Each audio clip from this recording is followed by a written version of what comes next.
Hello students, welcome to Raghav Tutorial Live Education YouTube channel. So today I will be starting with a very important portion, that is the biology. Today we will talk about the deleted portion of the syllabus of the biology, and I will tell you which are the important topics which you have to study. Like this is the high time when you have to go through all these things. Fine. तो अब हम बात करने वाले हैं ये जो deleted portion है, इसमें से ये जो हमारी यूनिट्स हैं इनमें से सब में से ऑलमोस्ट एक एक चैप्टर एक्सक्लूडेड है. फाइन. किस चैप्टर का कितना वेटेज है, प्लस कौन कौन से इम्पॉर्टेंट टॉपिक्स हैं जो आपको बिल्कुल भी छोड़ के नहीं जाने हैं. And I am pretty sure that अगर आप स्टार्टिंग के ये 3 यूनिट्स बहुत अच्छे से कर लेते हो, so for sure you will get 60+ marks out of 70. Fine. So let's just start it. चलिए हम स्टार्ट करते हैं. तो जैसे कि आप देख सकते हैं जो हमारा फर्स्ट यूनिट है दैट इज रिप्रोडक्शन. फाइन. सो इसका जो वेटेज है हमारे एग्जाम में वो है 14 marks. Fine. Now let's just talk about the genetics which is the most important topic, और rather I should say the unit of this biology. इसलिए मैंने यहाँ पे इसको स्टार बनाया है. And this alone unit carries 18 marks. Okay. And this also the unit number 8 that is biology in human welfare, it carries again 14 marks. Okay. तो what I am saying कि अगर आप ये 3 यूनिट्स बहुत अच्छे से प्रिपेयर कर लेते हो, that is the reproduction, genetics and biology in human welfare, so pretty sure मैं मतलब कॉन्फिडेंस के साथ बोल सकती हूँ कि you will get 60+ out of 70. Okay. Obviously कुछ भी छोड़ के तो नहीं जाना है, all questions are compulsory. And अगर मैं बात करूँ हमारी नेक्स्ट यूनिट की, that is the biotechnology and its application, so this carries 10 marks. And the last ecology and environment. Okay. इसमें जो मार्क्स का वेटेज है वो है 14 मार्क्स. 14 मार्क्स. ओके. तो अब हम आगे बात करने वाले हैं कि हमारा जो क्वेश्चन होगा, यानी कि जो हमारा क्वेश्चन पेपर होगा उसका पैटर्न क्या क्या होगा, किस तरीके से सेक्शंस में वो डिवाइडेड रहेगा, किस क्वेश्चन के कितने मार्क्स हैं एंड कितने क्वेश्चंस आएंगे. Fine. Assertion reason and case based questions and knowledge based questions, summarise questions, तो इनका क्या क्या रोल रहेगा. फाइन. तो अब आप चाहें तो you can have an screenshot of this कि किस चैप्टर का कितना वेटेज है. Fine. Okay. So let's just have a look on this. Okay. I need to tell you that if you see, जैसे आपका क्वेश्चन पेपर आता है, fine, जितने भी क्वेश्चंस आते हैं सारे क्वेश्चंस कंपलसरी हैं.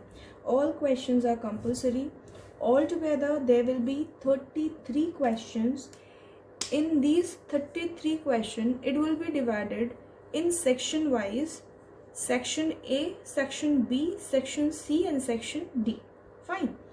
इस तरीके से 4 sections में ये divided होगा. ओके. सेक्शन A की अगर मैं बात करूँ तो सेक्शन A में 14 questions होंगे which carry 1 marks, एंड उसमें 2 जो होंगे आपके केस बेस्ड क्वेश्चंस होंगे, जो एक क्वेश्चन दूसरे क्वेश्चन से लिंक्ड होता है एंड फिर आपसे क्वेश्चन पूछा जाता है. ओके. उसकी भी हम आगे बात करेंगे. Section B 9 questions will be there which carry 2 marks. Okay. Section C में 5 questions होंगे जो कि 3 मार्क्स के होंगे. And if I talk about section B, तो सेक्शन D में कैसा है, there will be 3 questions of 5 marks each. Okay, so there will be no choices, no overall choices will be given. but हाँ, हम ये कह सकते हैं क्योंकि ये long answer based type questions होते हैं, तो सेक्शन D में आपको इंटरनल चॉइस मिल सकती है, internal choice will be provided. Okay, कुछ क्वेश्चंस में आपको मिल जाएगी। एंड मोस्ट इम्पॉर्टेंट थिंग, अब जैसे हमने बात की 14 क्वेश्चंस आएंगे सेक्शन 1 में 1 मार्क्स के, तो आपको ज़्यादा नहीं लिखना, टू द पॉइंट लिखना है, बिल्कुल रेलिवेंट लिखना है। फाइन। और जैसे मैंने बोला आपको कि जो केस बेस्ड क्वेश्चंस होते हैं वो इंटरडिपेंडेंट होते हैं, तो इंटरडिपेंडेंसी शो करता है, एक क्वेश्चन दूसरे क्वेश्चन से इंटरलिंक्ड होते हैं, देन वो क्वेश्चन पूछा जाता है। ठीक है। And let just talk about कुछ ऐसे भी क्वेश्चंस होंगे जो पैसेज बेस्ड क्वेश्चंस होंगे। ठीक है, तो वो जो क्वेश्चंस होंगे वो ज़्यादातर वैल्यू बेस्ड क्वेश्चंस होंगे, ग्राफ बेस्ड क्वेश्चंस होंगे। And if I talk about figures, so figures are very very important. अगर मैं बात करूं आपसे इस चीज़ के बारे में आपको बताऊं कि किस किस तरीके से और क्या क्या चीज़ें आ सकती हैं, तो बेसिकली आपके MCQs हैं। फाइन। आपकी अगर मैं टोपोलॉजी की बात करूं तो जो टोपोलॉजी है क्वेश्चंस की वो कैसी आएगी, चलिए हम उसके बारे में बात कर लेते हैं। लेकिन आई होप मैंने अभी तक जितना भी आपको बताया कि हमारे बायोलॉजी के सिलेबस में जो 5 यूनिट्स हैं उन सब में 2-2 चैप्टर्स हैं, like all together it was carrying 3-3 chapters in each unit. Okay, उस हिसाब से एक एक यूनिट जो है वो एक्सक्लूडेड है और सब में 2-2 चैप्टर्स हैं, है ना। एंड कौन से यूनिट में कितने मार्क्स हैं हमने उसका भी बात कर लिया है, लाइक किस चैप्टर का कितना वेटेज है। 70 मार्क्स का ये पूरा हमारा पेपर है जिसमें 33 क्वेश्चंस आने हैं। Section A, section B and section C में वो डिवाइडेड है। सेक्शन A में 14 क्वेश्चंस आने हैं 1 मार्क्स के, 2 केस बेस्ड क्वेश्चंस आने हैं। सेक्शन B में 9 क्वेश्चंस आने हैं जो कि 2 मार्क्स के होंगे। एंड सेक्शन C में जो क्वेश्चंस हैं वो 5 क्वेश्चंस होंगे जो कि 3 मार्क्स के होंगे। एंड सेक्शन D में हमें इंटरनल चॉइस मिल सकती है, इट्स नॉट इन प्रोबेबिलिटी कि मिलेगी ही मिलेगी, बट या देयर इज इन रिलैक्सेशन मिल सकती है क्योंकि 3 ही क्वेश्चंस रहते हैं 5 मार्क्स के। सो या for sure we can get the choices, internal choices. So let's just talk about the topology of the questions and कुछ हम competencies की बात कर लेते हैं कि क्या क्या चीज़ें हैं जो डिफ़ाइन करेंगी कि how we will be marked, हमें किस तरीके से मार्क किया जाएगा, यानी कि जब हम प्रेजेंट करेंगे अपने आंसर को तो वो किस तरीके से एग्जामिनर उसको कंसिडर करेगा एंड हमको कितना चांसेस है कि हम उसको ग्रैब कर सकते हैं इस अपॉर्चुनिटी को, हम अच्छे क्वेश्चंस के आंसर्स को फ्रेम करके। Fine. Okay, so if I talk about the topology, so you can have a look. सबसे पहले तो जो हमारे क्वेश्चंस आएंगे वेरी शॉर्ट आंसर्स जिसमें कि MCQs होंगे। Okay, assertion reason based answers and question and answer, short answers, long answers, 2 forms में होंगे।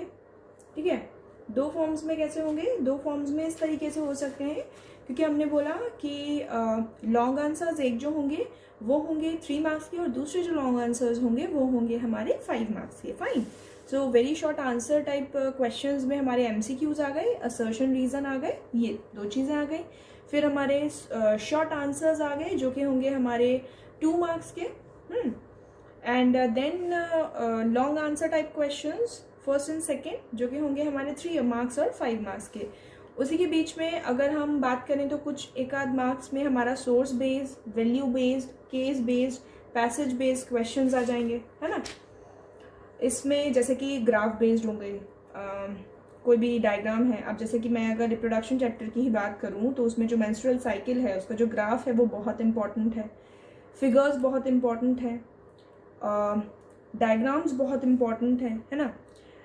अब देखिए जो एक चीज़ है डिमॉन्स्ट्रेट नॉलेज एंड अंडरस्टैंडिंग, यानी कि एग्जामिनर ये देखेगा कि how much you are capable, कि आपकी कितनी अंडरस्टैंडिंग है, आपको कितनी नॉलेज है, आप किस तरीके से डिमॉन्स्ट्रेट कर सकते हो। जितने भी साइंटिस्ट के नेम हैं, जितने भी ईयर्स में जो भी कुछ हुआ है, फाइन, वो सब चीज़ें आपको याद होनी चाहिए। और NCERT के जितने भी एग्जाम्पल्स हैं सबके आपको नाम लिखने हैं। NCERT तो प्लीज़ बिल्कुल अच्छे से करके जाना है, तो स्टेट, उनके नाम, ठीक है, जो भी स्पीशीज़ के नाम बताए गए हैं, जो भी इम्पोर्टेंट नेम्स हैं, साइंटिस्ट के इन्वेंशंस हुए हैं, जो भी ईयर्स में हुए हैं, लिस्ट आइडेंटिफाई करना, सजेस्ट करना, कोई भी एक्सप्लेनेशन है उसको कैसे एक्सप्लेन करना है, डिस्क्राइब करना है, आउटलाइन डायग्राम बनाना है, डायग्राम जहाँ पर भी नेसेसरी है यू हैव टू, किस तरीके से अपने आंसर को समराइज करना है. तो this will be noted by the examiner कि how the way you are representing your answer. Fine. अब application of the knowledge. Now this is the portion here examiner will test how much knowledge you have and how you can apply it. Fine. कितनी knowledge है and कैसे आप उसको apply कर सकते हो. जैसे कि अगर इलिस्ट्रेशन वाले क्वेश्चंस आ जाते हैं, लाइक जैसे कि डायग्राम बेस्ड क्वेश्चंस होते हैं, उनको इलिस्ट्रेट करने के लिए आ जाता है, तो किस तरीके से आप उसको करते हो. Like if I talk about the biotechnology chapter, जिसमें हमारा क्लोनिंग वेक्टर है, ठीक है, डीएनए रिकम्बिनेंट टेक्नोलॉजी है, PBR 322, एम्पिसिलिन, टेट्रासाइक्लिन, वो जो डायग्राम है उसको इलिस्ट्रेशन की हेल्प से आप कैसे रिप्रेजेंट करते हो, किस तरीके से शो करते हो, कैसे एक्सप्लेन करते हो. कोई भी डिफरेंट है, जिस्ट है, जिफ्ट है, गिफ्ट है ना, इन विट्रो फर्टिलाइजेशन या इन विवो फर्टिलाइजेशन या in situ conservation, ex situ conservation, national parks, wildlife sanctuaries, distinguish between, इस तरीके से, है ना. एंड लास्ट चीज़ आती है एनालाइज, इवेलुएट एंड क्रिएट. आप किस तरीके से कंपेयर करते हो जो दो कैरेक्टर्स बताए गए हैं, जैसे सेल्फ पॉलिनेशन और क्रॉस पॉलिनेशन है. फाइन. तो सेल्फ पॉलिनेशन और क्रॉस पॉलिनेशन के बीच में क्या कंट्रास्टिंग फीचर्स हैं, या अगर मैं जेनेटिक्स चैप्टर की बात करूं, यूनिट की बात करूं, तो जेनेटिक्स में कौन कौन से मैंडल के कैरेक्टर्स थे जो सिमिलर थे और कौन कौन से कैरेक्टर्स थे जो कंट्रास्टिंग थे, है ना. इवेल्युएट करना, डिस्कस करना, कंस्ट्रक्ट करना, ग्राफ को कंस्ट्रक्ट करना, है ना. अगर मैं इकोलॉजी की बात करूं तो इकोलॉजी में कुछ ऐसे हमारे पोर्शंस हैं जो हमारे ग्राफ बेस्ड हैं, डायग्राम बेस्ड हैं. तो इस तरीके से कुछ कुछ इम्पॉर्टेंट चीज़ें हैं जो आपको पता होनी चाहिए. तो let just now move on to our first unit, that is flowering plants. I hope आपको अभी तक मैंने जितना भी बताया है वो सब आपको अच्छे से समझ में आया होगा. फाइन. तो जो हमारा फर्स्ट यूनिट है वो है हमारा sexual reproduction in flowering plants. I haven't taken the reproduction in organism because it is excluded from the new syllabus, है ना. recent syllabus के according ये excluded है. ओके. तो स्टूडेंट्स चलिए फटाफट से बात कर लेते हैं हमारे फर्स्ट यूनिट की, जो हमारे न्यू सिलेबस के अकॉर्डिंग है, यानी कि डिलीटेड पोर्शन के बाद जो हमारा फर्स्ट यूनिट आता है, फर्स्ट चैप्टर आता है, वो है sexual reproduction in flowering plants. तो सबसे पहले तो मैं आपको ये बताना चाहती हूँ कि इसमें क्या क्या चीज़ें हैं जो बहुत इम्पॉर्टेंट हैं, आपको करके ही जानी है. First is the flower structure.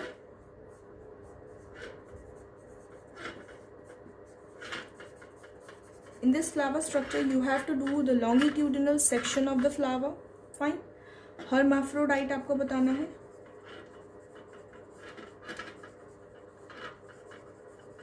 इसमें एंड्रो एंड गाइनो दोनों होते हैं, ठीक है. एंड देन पूरे प्लांट्स के अंदर there are 3 events which takes place, है ना. So that is the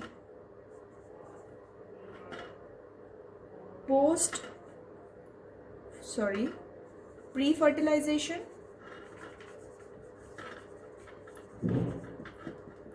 fertilization,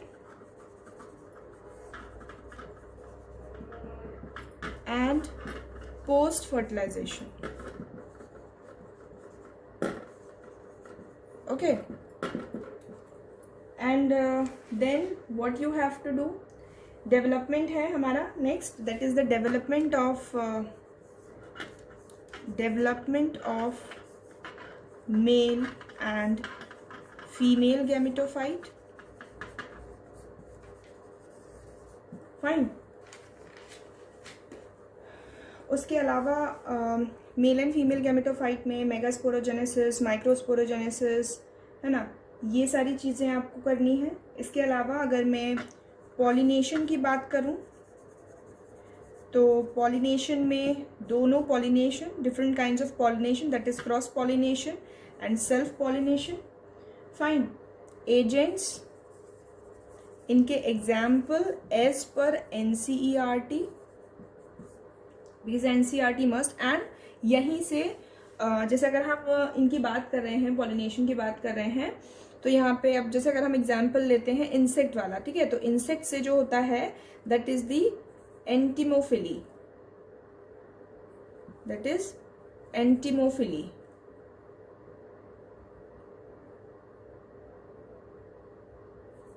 एंटिमोफिली है ना.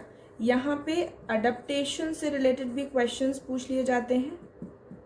अडेप्टेशन से रिलेटेड क्वेश्चन पूछ लेते हैं वो लोग. एंड इसमें बेसिकली जो डिफरेंस आता है वो डिफरेंस आता है एनीमोफिली एंड हाइड्रोफिली.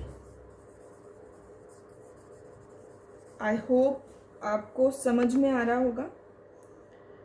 ओके, आप पहले इतना नोट डाउन कीजिए, मैं दोबारा से बताती हूँ. अगर मैं फर्स्ट यूनिट की बात करूँ हमारी रिप्रोडक्शन की, उसमें जो फर्स्ट चैप्टर है, वैसे तो हालांकि सेकेंड चैप्टर है, sexual reproduction in flowering plants, उसमें सबसे पहले आपको फ्लावर के स्ट्रक्चर को, उसका लॉन्गिट्यूडिनल सेक्शन जो है वो, उसकी जो फीचर्स हैं उनको बहुत अच्छे से पढ़ना है. फिर इसके अंदर 3 इवेंट्स आते हैं. हर्मेफ्रोडाइट ये क्यों कहलाता है, 3 वो कौन कौन से इवेंट्स हैं, pre fertilisation, fertilisation and post fertilisation. दूसरी बात आती है हमारी इसमें main, that is the development of male and female gametophyte, है ना. डेवलपमेंट में megasporogenesis, microsporogenesis, meiosis, meiotic divisions कैसे हो रहे हैं, ठीक है, और इस तरीके से पूछ लेंगे. एंड पॉलिनेशन में क्रॉस पॉलिनेशन, सेल्फ पॉलिनेशन, उनके एजेंट्स, उनके एग्जाम्पल्स, एडेप्टेशन, एंटिमोफिली, और डिफरेंस ज़्यादातर जो पूछते हैं वो एनिमोफिली और हाइड्रोफिली में ही पूछते हैं. एंड अब हम बात कर लेते हैं हमारे आउटब्रीडिंग डिवाइसेस की. तो अगर मैं बात करूं तो आउटब्रीडिंग डिवाइसेस क्या हैं, सेल्फ पॉलिनेशन को स्टॉप करने के लिए, ठीक है. उसमें 2 आपको पढ़ने हैं. वो 2 कौन कौन से हैं, केस्मोगैमी एंड क्लिस्टोगैमी.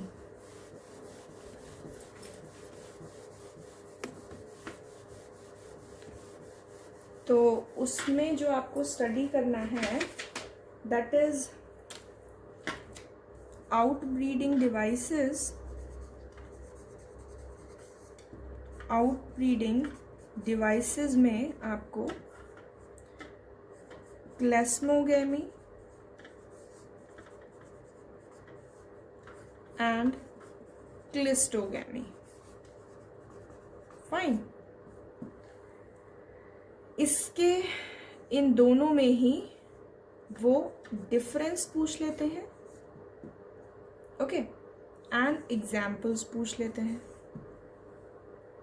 उसके अलावा अगर मैं बात करूं तो पॉलन पिस्टल इंटरैक्शन में से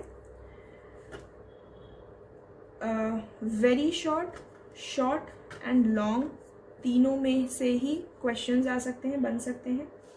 इसमें स्टिग्मा जो है उसको शुगर, बोरोन ये सब मिलता है, तो स्टिग्मा जो है वो कंपैटिबल है, वो कंपैटिबल पॉलन के लिए बनाती है. तो कैसे बनाती है, तो पॉलन पिस्टल इंटरैक्शन से भी क्वेश्चंस आते हैं, तीनों ही बनते हैं.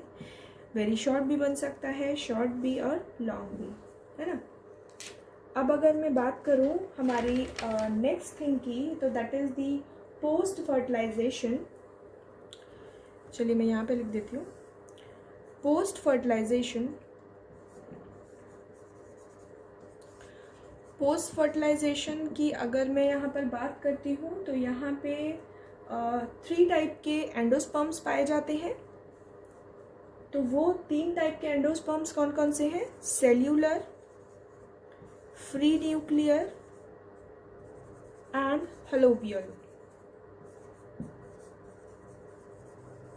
Okay, so these 3 kinds of endosperms are found. तो वो आपको पढ़ने हैं, वो आपको प्रिपेयर करने हैं. प्लस जो इम्पोर्टेंट चीज़ है, हर बार पूछा जाता है, प्राइमरी एंडोस्पर्म से रिलेटेड, ठीक है, प्राइमरी एंडोस्पर्म, इसका नेचर, PEN का नेचर, ओके। अब दूसरी चीज़ क्या पूछी जाएगी कि जिम्नोस्पर्म्स और एंजियोस्पर्म्स में एंडोस्पर्म का प्लॉइडी लेवल क्या होता है, उससे कई बार क्वेश्चन पूछ लिया जाता है। तो जैसे कि आपको पता है, अगर मैं जिम्नो की बात करूं तो जिम्नो में जो प्लॉइडी लेवल होता है उसमें जो फर्टिलाइजेशन होता है वो पहले ही हो जाता है, फर्टिलाइजेशन पहले हो जाता है। और यहाँ पे जो प्लॉइडी लेवल होता है यहाँ पे डिप्लॉइड बनते हैं। और अगर मैं बात करूँ एनजीओ की तो एनजीओ में ट्रिप्लॉइड बनते हैं। ठीक है। अच्छा, अब यहाँ पे कोकोनट का एग्जाम्पल मैंने बार बार आपको बोला कि do read the examples of NCERT, क्योंकि जो पूछे जाएंगे वो सिर्फ और सिर्फ एनसीईआरटी के ही पूछे जाएंगे। फाइन। सो आई होप आप ये सब नोट डाउन करते जा रहे हैं, क्योंकि ये बहुत इंपॉर्टेंट टॉपिक्स हैं, यही आपको मार्क्स दिलाने वाले हैं। ओके।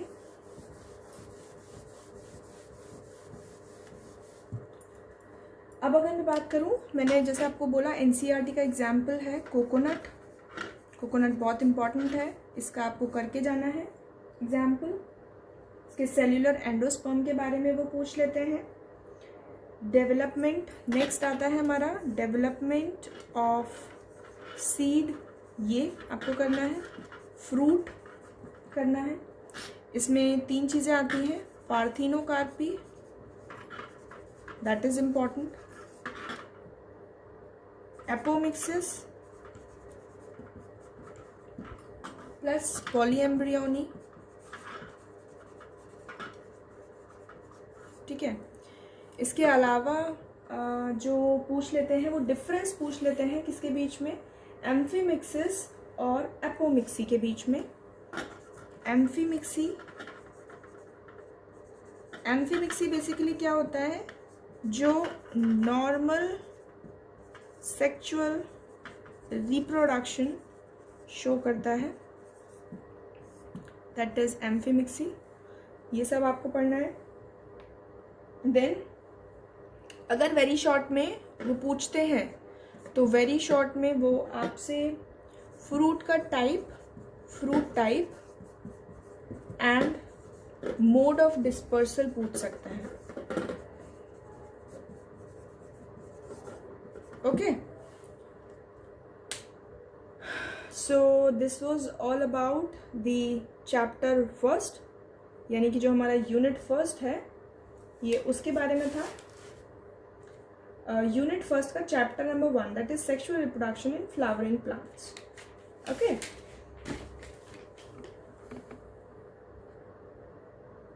सो आई होप आपको ये बहुत हेल्प करेगा and do comment in the comment box और मुझे बताइए अगर आपको कोई और हेल्प चाहिए या कुछ और आपको इससे रिलेटेड पूछना है या आपको कोई भी डाउट्स हैं, so you can comment. Okay. And जो बाकी का हमारा चैप्टर्स है उससे रिलेटेड जो भी इम्पॉर्टेंट टॉपिक्स हैं वो मैं इससे अपकमिंग नेक्स्ट वीडियो में अपलोड करूँगी। Okay. So thanks for watching.